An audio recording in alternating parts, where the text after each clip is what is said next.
Researchers at Oxford University confirmed what Ethiopian monks have guarded for 15 centuries. The oldest illustrated Christian manuscripts on Earth never left their mountain monastery. What those monks have been guarding, and what some of them were recently ordered to destroy, turns out to be something the rest of the Christian world was never meant to see. Deep inside a monastery carved into the cliffs of northern Ethiopia, a handful of monks made a decision. They had held a manuscript for generations. They had been told, explicitly, that it should never leave their walls. Some accounts suggest they were told to go further than that, to remove it from existence entirely. They didn't. Instead, they released it.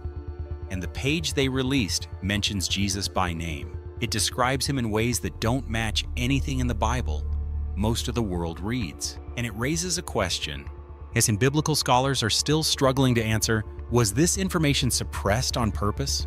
Or did someone simply decide that the world wasn't ready? That decision, made centuries ago in the highlands of East Africa, is now unraveling in real time. The full story is far stranger than that question suggests. To understand what's happening now, you need to understand where it's been hiding. The Ethiopian Orthodox Tewahedo Church is one of the oldest Christian institutions on earth. It traces its roots to the 4th century when King Ezana of the ancient kingdom of Axum converted to Christianity, guided by a Syrian missionary named Frumentius, making Axum one of the first nations in human history to adopt the faith as a state religion. That was around 330 CE. The Roman Empire wouldn't follow for another 50 years. Either because Ethiopia received Christianity so early, and because its highland geography effectively isolated it from the doctrinal disputes that reshaped Christianity in Europe and the Middle East.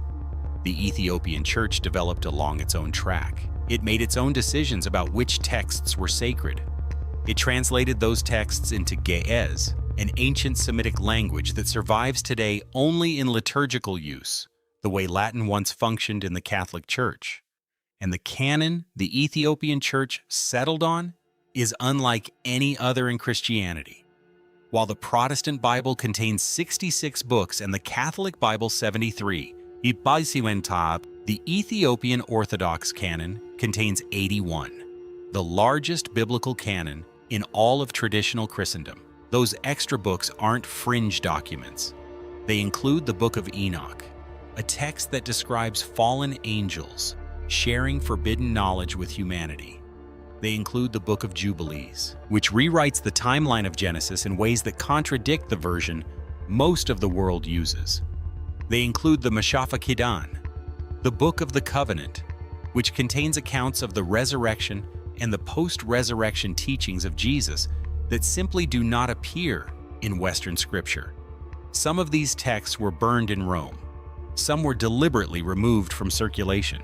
Ethiopia kept them, and nobody outside those monasteries knew the full extent of what had been preserved.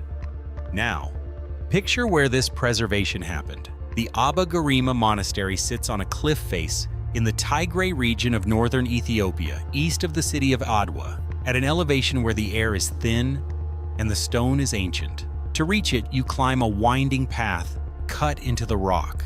The walls of the monastery are thick, old enough to hold silence. Inside, the light falls in pale shafts through small windows. The smell is incense and dust and something older than both. Manuscripts are stored in leather cases, stitched from thick brown hide, worn smooth by the hands of priests across centuries. The parchment inside is vellum, prepared animal skin, and some of it has gone brittle at the edges, curling slightly inward as though it still wants to close. It was here, in the early 1950s, that a British art historian named Beatrice Plain became the first Westerner to document what the monks possessed. Because women are not permitted inside the monastery, the monks carried the manuscripts outside for her to examine. She wrote afterward that the illuminated heading struck her as Syrian in style, ancient, sophisticated, far older than anyone had assumed. She had no idea what the radiocarbon tests would eventually prove. For weeks after her visit, the manuscripts stayed exactly where they had always been. Then the science caught up. In the early 2000s, the Ethiopian Heritage Fund a British charity established in 2005 to protect Ethiopia's sacred objects, sent a team of specialists to the Abba Garima monastery. Conservators Lester Capon and Mark Winstanley made the climb in 2006 with equipment strapped to their backs, set up a workspace in the monastery courtyard, and began the delicate work of unbinding and stabilizing what are now known as the Garima Gospels. What they found was extraordinary. The manuscripts, 2 volumes, each containing roughly 400 pages of hand-copied text in Ge'ez, were not merely old. They were, by the measurements of radiocarbon analysis conducted at Oxford University, potentially the oldest complete illustrated Christian manuscripts in existence. Oxford dated the parchment to somewhere between 330 and 650 CE. The previously acknowledged oldest illustrated Christian manuscript, the Rabula Gospels from Syria, dates to 586 CE. The Garima Gospels may be 2 centuries older than that. Judith Mackenzie of Oxford University and Francis Watson of Durham University later published a comprehensive scholarly study of the manuscripts, placing them firmly within the late antique Mediterranean world, yet entirely, distinctly Ethiopian. Yet the analysis included something even the monks found surprising. The text represented what scholar Raucus Zurmond classified as an early Byzantine textual tradition, a version of the Gospels that predates the later revisions that shaped every Bible in the Western world. In other words, the Garima Gospels may not just be old, they may be closer to the original text than anything the Western Church produced. That alone would have been enough to rewrite the textbooks. But the monks weren't done. The Garima Gospels are remarkable for what they are. What we're about to get into is remarkable for what they contain and what has been kept alongside them. The Book of Enoch is one of the most consequential texts in religious history. It's quoted directly and indirectly in the New Testament. The Epistle of Jude references it almost verbatim. Early Christian writers like Tertullian and Origen treated it as authoritative. The Dead Sea Scrolls, discovered in 1947 in the caves above Qumran, contained fragments of it in Hebrew and Aramaic. But for centuries, the Western world believed the complete text had been lost. It had not been lost. It had never left Ethiopia. Ethiopian monks had preserved the Book of Enoch in its entirety in Ge'ez, copied and recopied by hand across centuries. It was the Scottish explorer James Bruce who brought 3 copies of the complete Ethiopian manuscript to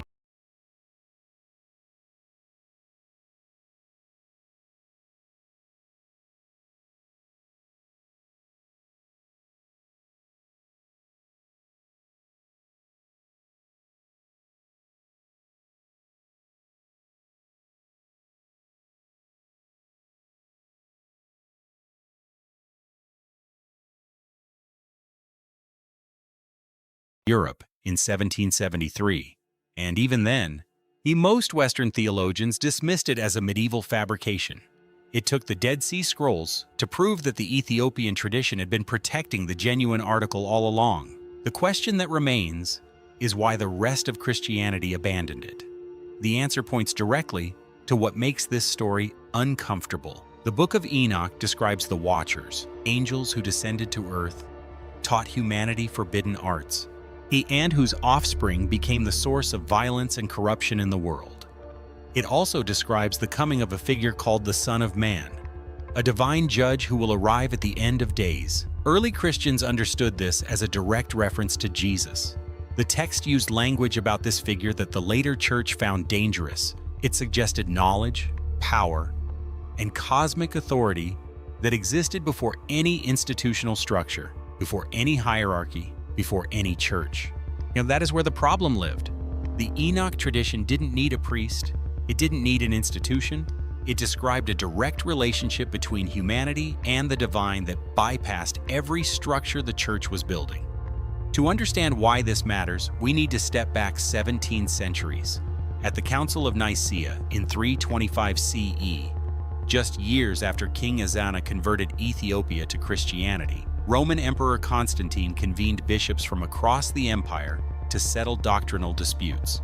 And the question of which texts were authoritative was central to those discussions. Over the following decades, texts that survived would define Christianity for 1 billion people. Texts that didn't survive would be lost, or would survive only where Rome's authority could not reach.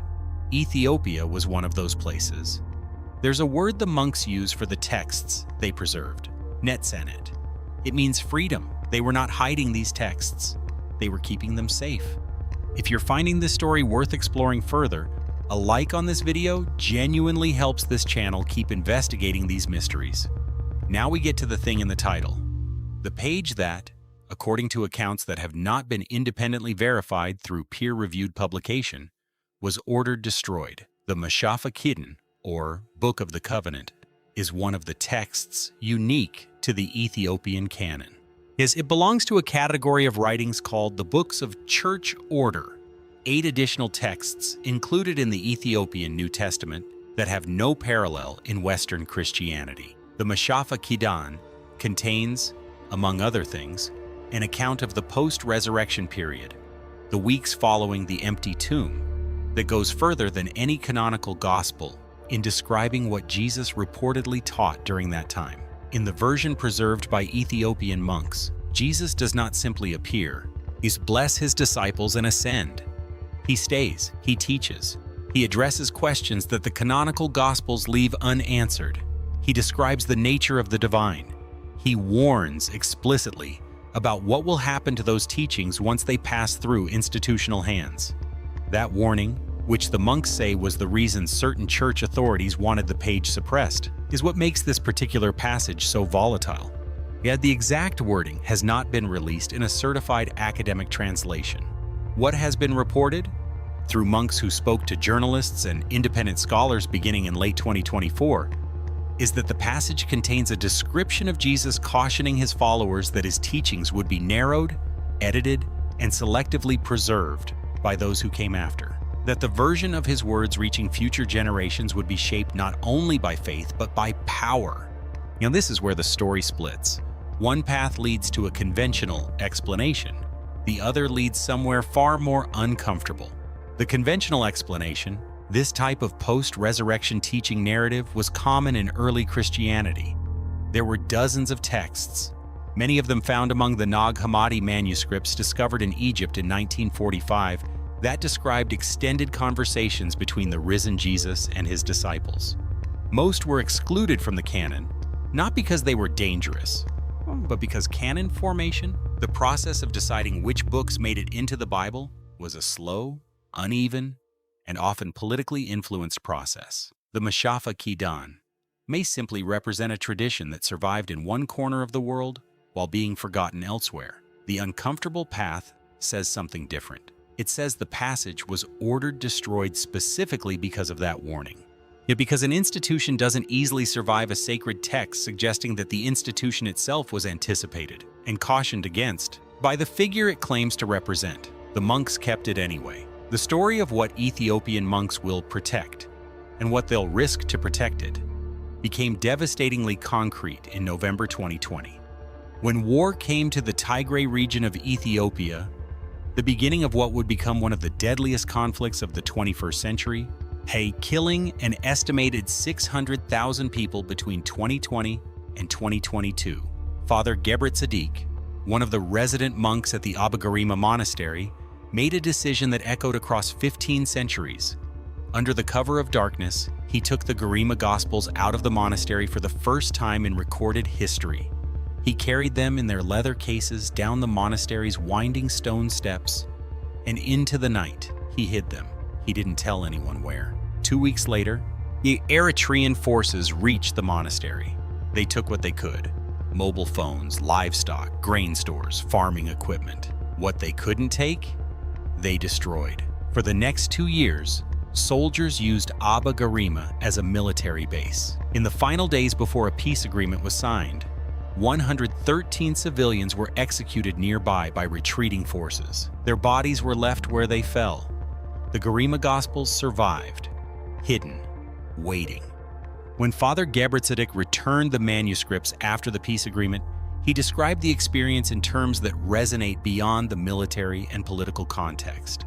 He said the texts had been hidden before, possibly for centuries during previous invasions, rediscovered later by chance. He said that the monastery had always understood that knowledge, to survive, sometimes has to disappear for a while. The data was clear. The implications were anything but. Because if texts have been hidden and rediscovered before, if some of what Ethiopia preserved was already a second or third survival, then the question isn't only what was saved. The question is what was lost between the survivals, what pages didn't make it through the last war or the one before that, and whether any of those pages contained information that would have changed everything about what the world believes. Let's step back from the individual manuscripts for a moment.